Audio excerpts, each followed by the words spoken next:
So the PM in the Telegraph saying that Britain will put boots on the ground in Ukraine if he judges that it's necessary. So what message is he sending or trying to send, and who's he trying to send it to? Well, it depends when he puts them in. If it would be as a peacekeeping force, once a peace is done. Once the deal's done. When the deal's done. He's not saying, I don't think, that he'd put troops on the ground to fight Russia, because that would be the biggest escalation. No. People watch this program would be absolutely horrified, and it would also be, it would drag NATO into conflict with Russia. But it might still do that. I mean, if there was a peacekeeping... Of course. A lot of our viewers are worried about this. Yeah. If there's a peacekeeping deal and we do send British troops in there and then Russia breaches that and it falls deal, apart. It falls apart, then we could find ourselves toe-to-toe with Russian soldiers. Absolutely. Yeah, and that's the risk in all of this. But it is a peacekeeping deal.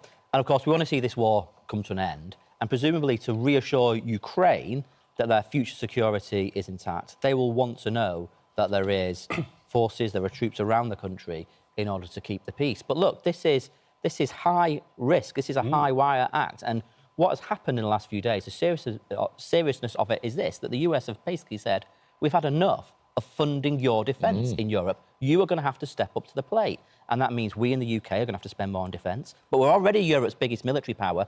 Other European countries are going to have to start spending more as well. Yeah, I don't think any of this should be a surprise. He did say, didn't he? He has warned about this. He has. In his first presidency, he said he was sick to death of picking up Europe's bill. America pays nearly half of our defence costs. We spend all this flipping money on welfare, don't we? But we can't have a proper, sophisticated military power. We're only spending... is it 2.5% of GDP? 2.3 currently, so they've pledged to increase it to 2.5, but that no hasn't date. happened yet, and we don't have a date. Go back to the 50s and 60s, it was double that. Yeah, so we've got up to sort of 7% in the Cold War times. But, I mean, is it fair, then, that you've got Keir Starmer going to other countries and lecturing on defence spending, whereas, you know, he hasn't seen through his pledge, has he, to increase it to 2.5% yet? Well, we're still the biggest military power in Europe. We're still doing more than other European countries. We've got to get there. We've got to increase as well. And the government is committed to that increase. They've got to outline a timetable of how they're going to get there. But he's right that he goes to France and Germany and the other nations in Europe and says, you've got to start playing your part as well. Look, I'm sorry, I'm not clear. Who is he primarily trying to reassure? Is he trying to reassure Zelensky by saying, as and when the peace deal's done, we'll be there for you, don't worry, we'll maintain it, we'll help to guarantee it?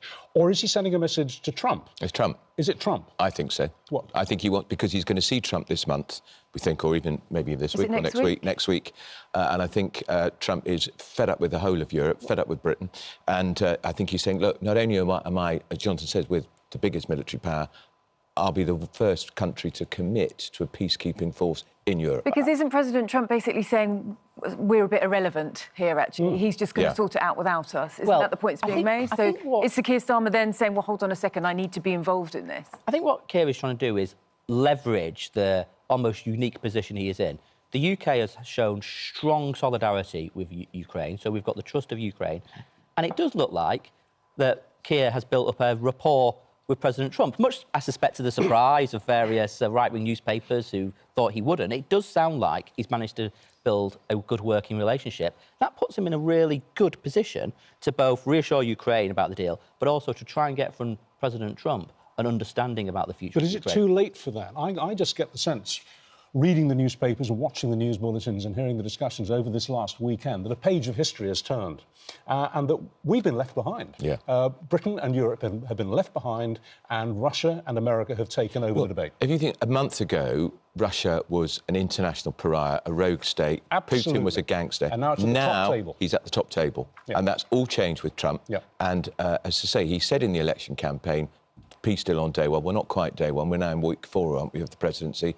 And he's cracking on with it. And what about Ukraine not being allowed to the negotiating table? I mean, it's pretty clear now, the mood music coming out of Washington, it's quite clear that Ukraine won't be invited, that these talks will go ahead without them. I mean, that is very analogous to what happened to Czechoslovakia in 1938, when Britain and France dealt directly with Germany and the Czechs were kept out of the room. It's happening again. Yeah, there's all kinds of echoes of history here, isn't there? You're absolutely right. But Ukraine has to be part of those discussions. They've got to make decisions about the future of their own country, their own borders, their own people. So, well, you say that, but they're not being allowed to be. Yeah, well, that's what Kiev's going to try and do. He's got to try and bring that point to the fore at the White House. Well, he says that, he says that in his Telegraph piece today, doesn't he? He says Ukraine... This is the same piece where he says that he's willing to put UK troops on the ground in Ukraine in a peace deal. He says Ukraine must be at the table in these negotiations because anything less would accept Putin's position that Ukraine is not a real nation. But Trump isn't allowing Ukraine. That could fall on deaf ears, couldn't it? Yeah, and they just carry on without Ukraine. But look, we know what's in the newspapers. 90% of diplomacy is done behind closed doors. So we don't know what discussions are going on. Keir will be making that point forcefully and diplomatically to the White House and President Trump. And let's see where we get to. I think people broadly accept that Ukraine has a very obvious interest in this and needs to be part of those discussions. So you think with time that position might change? Yeah. I think it has to, but also I think what I think is really interesting is how the contempt with which Trump regards the whole of Europe, the European Union, a massive bloc, not involved at all these European leaders throwing their hands up in horror. The Finnish Prime Minister, he doesn't care.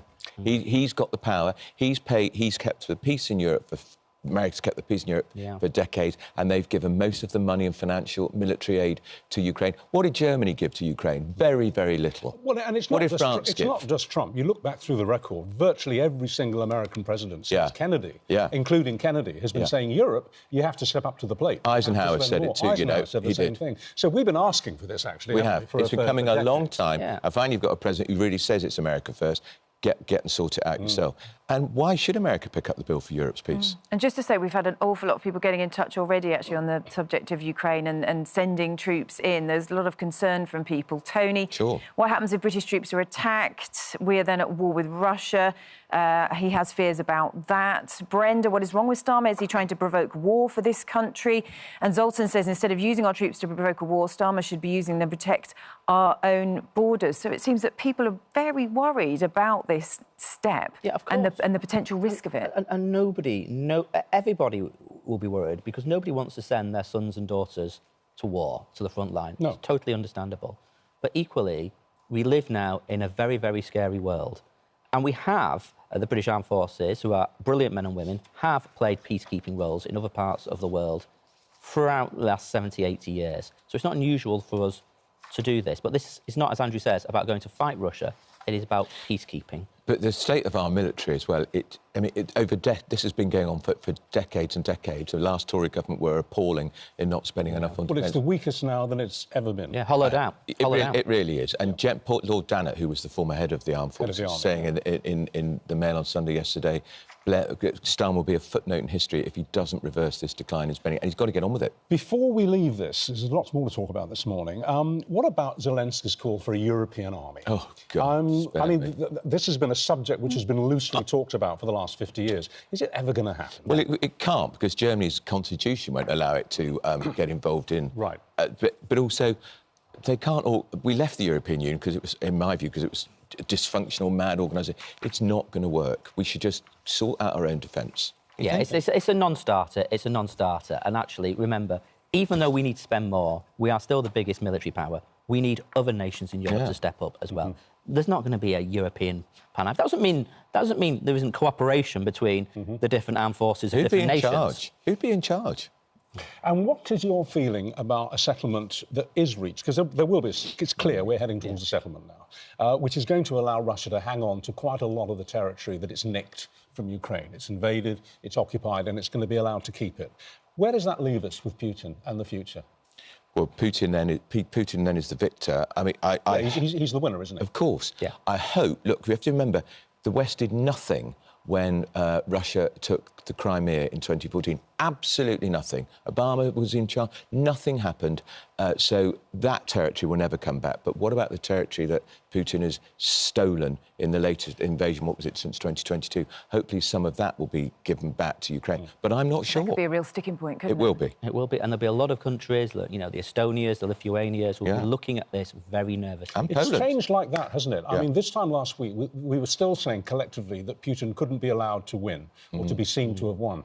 Look at us this morning. Yeah. It's extraordinary. Yeah, that's power politics on the global stage. Absolutely. Well, we'll be speaking to Government Minister Wes Streeting, the Health Secretary. He's going to be coming on later, so we'll be talking to him about the situation in Ukraine, but also the situation with the NHS, because he is keen to talk about the fact that they've funded almost 2.2 million more appointments. That was July to November last year. The waiting lists have come down as a consequence of that. They say that the NHS is on the road to recovery, but, I mean, there are still huge issues. It just doesn't feel like Aren't it. there? If you talk to people anecdotally, still, how long does it take to get a doctor's appointment? Call up on at 8 o'clock in the morning in the doctor's queue, you might be number 43 in the queue. It's still... we had to call an ambulance out for my brother-in-law a couple of weeks ago. 4 and 3/4 hours. Oh, my goodness. How long? 4 and 3/4 hours. For an emergency ambulance to come? Is he OK? No, he's not. Oh, no, we lost him. We lost him. Five, 6 days later. 4 and 3/4 hours waiting for an ambulance. Did they give a reason for that? It's shocking. The extraordinary thing, this was in Swindon, and the ambulance had been to Bath. Well, that's 50 miles away, and the paramedic told my sister the week before they'd gone to Weymouth, 2.5 hours drive. The ambulance service is in total crisis. Did you lose him because of the delay? No, but it just took forever. It just took forever, and then there was all sorts of problems in the NHS as well, waiting in A&E for 36 hours. Oh, my goodness. But this is happening all the time. Yeah, it is. I mean, look, it's your area of expertise. Yeah, I used to be the health... Shadow Health, Shadow Health spokesperson, yeah. I mean, look, your story, there'll be so many viewers who completely recognise what you are saying. The NHS waiting list, they're like something like 7 million, massive, so big you can see them from outer space. But it is this big oil tanker, and it does sound like the government is beginning to turn it around. If there's 2 million more appointments in the NHS every week, that can only be a good thing. I mean, you say it's beginning to turn it around, but, you know, is it like a drop in the ocean? Because when you look at the huge issues that there are, the waits in A&E, the number of people on trolleys, you know, the difficulty with ambulances, difficulty getting doctor's appointments. We're talking today about this survey. 1 in 5 people who used the health service last year received a letter for an appointment after the date it was supposed to take place. The system's just not working. I know that. I mean, and that drives people absolutely crackers. That does, the way in which, you know, the NHS still uses fax machines and pagers and all this sort of stuff. But look, you know, the Labour government's putting the investment in. It is recruiting more staff. It is beginning to turn it around, but it is going to take time. You cannot, you know, the NHS has been underfunded and overstretched for 14 years. It's going to take longer than 7 months to fix these very deep-rooted problems in the NHS. The trouble is you need more doctors, and how long does it take to train a doctor? Years and years. And we've still got doctors leaving the NHS to go to sunnier, warmer climes, Australia, where they get paid more money and they're not under so much pressure. How do they deal with that systemic problem? There's nearly 110 staffing shortages across the NHS in England, and that is a big issue, isn't it? Because however many more appointments you try to put, then the people are at the heart of it, aren't they? Yeah, we don't have enough nurses, we don't have enough paramedics, we don't have enough doctors. We've got to recruit the staff. That is the first thing, but the money is also going in. Also now, you can make better use of technology to speed up your tests so you can get your diagnostic tests much more quickly. That's a big priority for Wes Streeting. So he's beginning to turn it around, but he's going to have longer than the 7 months that he's had. We seem to be facing, don't we, intractable problems in this country that just don't seem to be soluble. Here's a figure for you this morning. Here's another one. More than 25,000 migrants have now been detected crossing the Channel since Keir Starmer became Prime Minister. 25,000. Total of 240 people made the journey in 4 boats on Saturday. And here we are in the depths of winter.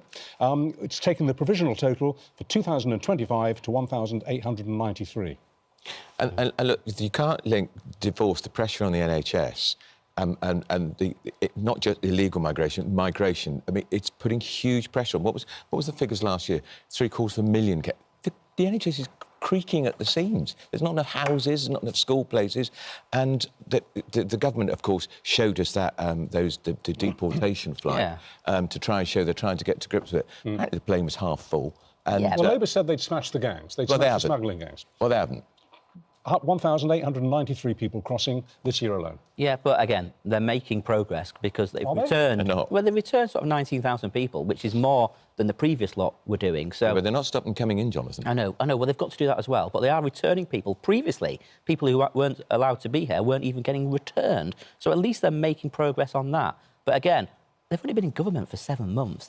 You've got to give them a chance on these issues. It's going to take longer. Excuse me, Trump's only been in government for 5 seconds, and look what he's done. Made some seismic changes already. Really but I don't think whether people back them or not, but he has made some big changes. I don't think he stopped people crossing the borders in Mexico. He has. He's kicking them out. He's kicking them out, and the Mexicans are so panicked about the tariffs, they've sent 10,000 troops to help. And there was that stark difference in photos, wasn't there? Because they were all lined up as he was getting ready to deport them, and then the one in the UK had, I think, one person surrounded with an awful lot of sort of security staff and people making it happen, didn't they? So there is kind of a Trump's difference really getting in on with approach it on the Mexican border.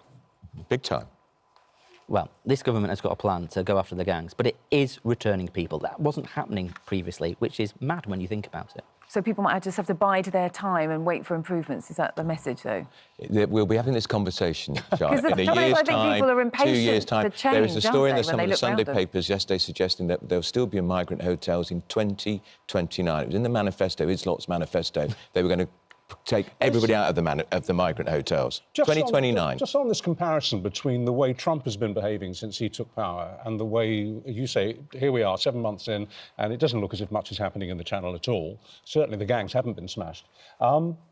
Is Trump resetting the template for how to behave in politics? Are we seeing perhaps an example, whatever you think of Trump and his policies, that the way he pursues them is a kind of an example of what you can do with power? Well, he's certainly somebody who says what he thinks and appears to be getting on with it. But look, he's only been in power, I don't know how many days? 3 weeks now. Just over 3 weeks. Let's judge him in a couple of years as to whether he's actually delivered on his manifesto. He's brought in Elon Musk to cut the whole of the US government. Let's see if that works or if it means the whole of government collapses. I mean, you've got.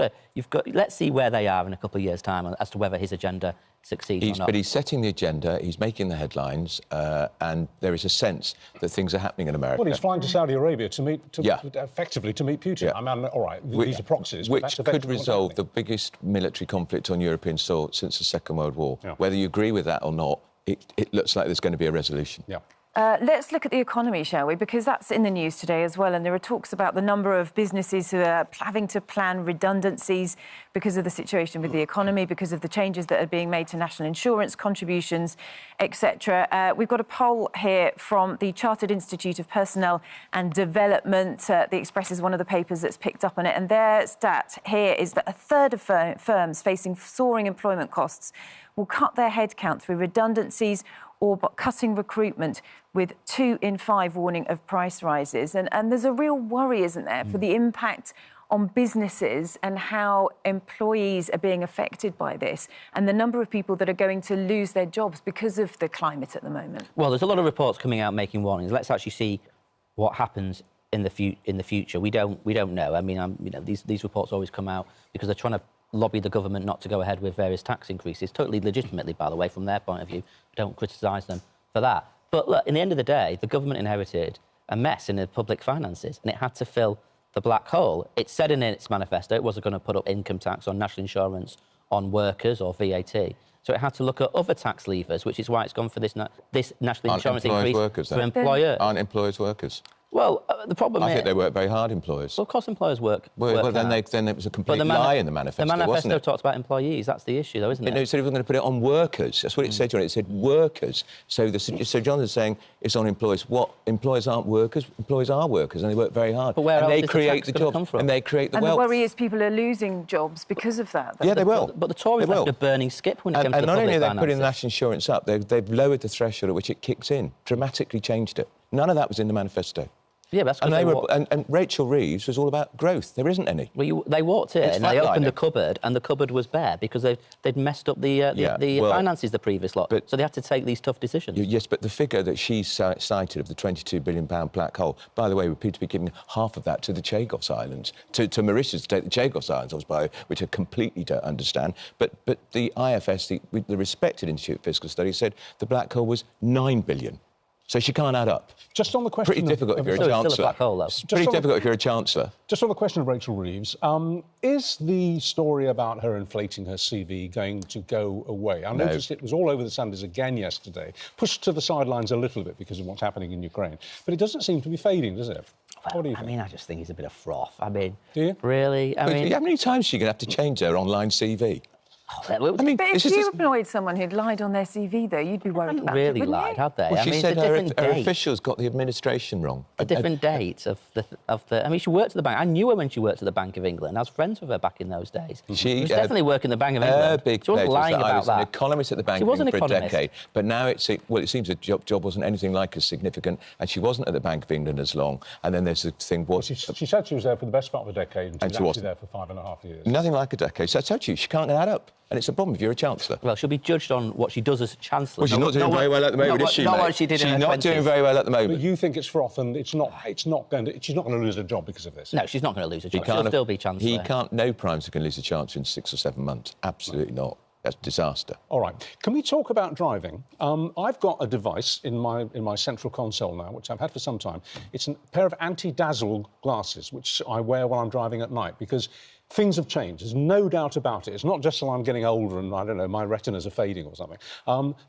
You are definitely more dazzled when you drive at night. And there are figures in today. A quarter of drivers say that they find the headlights are so bright when they drive at night that they are consciously driving less at night, after dark, because they are fed up with being dazzled. And this is because of the nature of modern headlights. Do you find this as you're driving around? Well, I mean, I remember back in the day when... you had to be very careful about when you put your fog lights on, didn't you? Yes. And still should be careful for dazzling people for this very point. So it was an offence, yeah. Yeah. So the modern technology that we all want to see developments in technology is dazzling people. That is a problem. And I'm interested to know where you got these glasses from. I got them online. Right. To be honest with you, I'm not sure that they actually work. Right.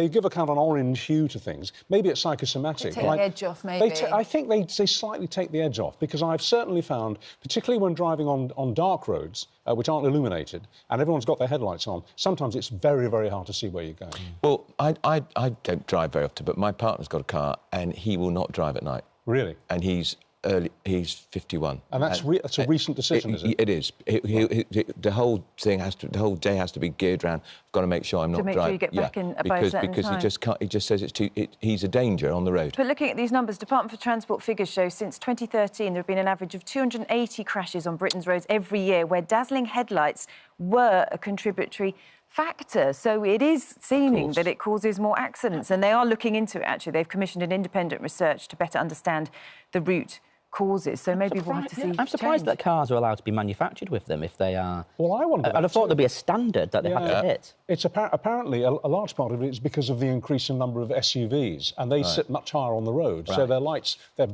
effectively are beaming much higher. So what to them is a dipped beam is if you're driving towards them, not in an SUV but in a lower car, a lower seated car. It's a full beam. I mean, that figure's shocking. Well, the RAC say that they've spoken to 1,800 drivers. This is a poll commissioned by the RAC. Nearly all of them agree that headlights are too intense, and 3 in 5 said that headlight glare has definitely become worse in the last 12 months. And this is supposed to be progress. Yeah. Well, I'm sure action will be taken on that, because, you know, when it's affecting so many people. Well, One thing... You think, Charlotte, we've still got these smart motorways which are killing people? Well, that's true. I know. For years that's been going on, hasn't it? Looked at, doesn't it? We must give a mention to 13-year-old Madeley Peake, who I know that you know, Jonathan, and her and her mum Lucy were on Good Morning Britain on Thursday. She'd written this heartfelt letter to the Prime Minister calling for greater support for children affected by parental alcohol misuse. And here they are at Downing Street there. And Jonathan, I know you're an ambassador for the Children of Alcoholics charity, and you helped organise them going into Number 10, didn't you, to deliver the letter? I mean, Madeley, what an inspiration. And if the viewers didn't see Thursday, they should go and look it up on Catch Up or whatever. Absolutely inspirational young woman. My dad was an alcoholic, and I lost him because of his alcohol abuse. And we're campaigning for better support for children of alcoholics. We went to Downing Street. Oh, there he is. We went to Downing Street on Thursday. We met Rachel Reeves. We met Keir Starmer's policy advisors. We talked about the need to put in place proper support for children impacted by parental alcohol abuse and indeed parental drug abuse as well.